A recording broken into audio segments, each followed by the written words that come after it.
नमस्कार, yes news महाराष्ट्रमध्ये आपल्या सर्वांचे स्वागत। कल्याण तालुक्यात विजांच्या कडकडाटासह मुसळधार पाऊस, कांबा येथे वीज पडून दोघांचा मृत्यू, भात पिके पाण्यात, अनेक गावे अंधारात। कल्याण तालुक्यात गेल्या 2-3 दिवसापासून विजांच्या कडकडाटासह मुसळधार पाऊस पडत असून तालुक्यातील कांबा येथे दगड खादनीत काम करत असलेल्या वंदना राम मुंढा व राजन सम इलाल यादव या 2 कामगारांचा वीज पडल्याने मृत्यू झाला, तर बहुतांश गावातील उभे भात पीक पाण्याखाली गेले आहे। तसेच कल्याण, शहापूर आणि मुरबाडमधील लाईट गेल्याने अनेक गावे अंधारात आहेत। तालुक्यात 2-3 दिवसापासून मुसळधार पाऊस पडत आहे। विशेष म्हणजे विजांचा प्रचंड कडकडाट होऊन वीज पडण्याच्या घटना देखील घडल्या आहेत।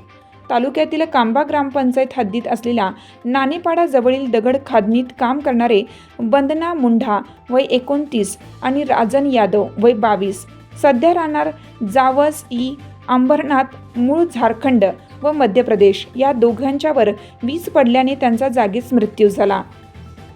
विजांच्या कडकडाटासह पडलेल्या मुसळधार पावसामुळे कल्याण तालुक्यातील मामनोली, केलनी, कोलम, चौरे, रोहन, म्हसरोंडी, कुंदे, मानिवली, संतीचा पाडा, रायते आणि भिसोळ, नालिंबी, मांजरली, 10 गावा, पोई, उशीद, वेळे, काकाडपाडा, गेरसे, कोसले आदी अनेक गावात लाईट गेली आहे।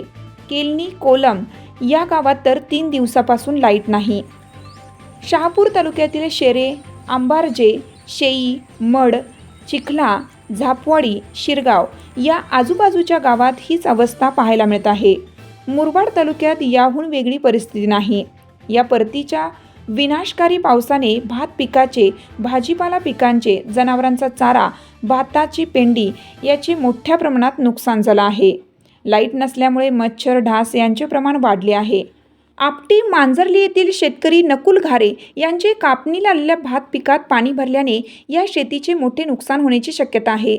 या परिसरात ढगफुटी सदृश्य पाऊस झाल्याचं शेतकरी संजय घारे यांनी सांगितलं।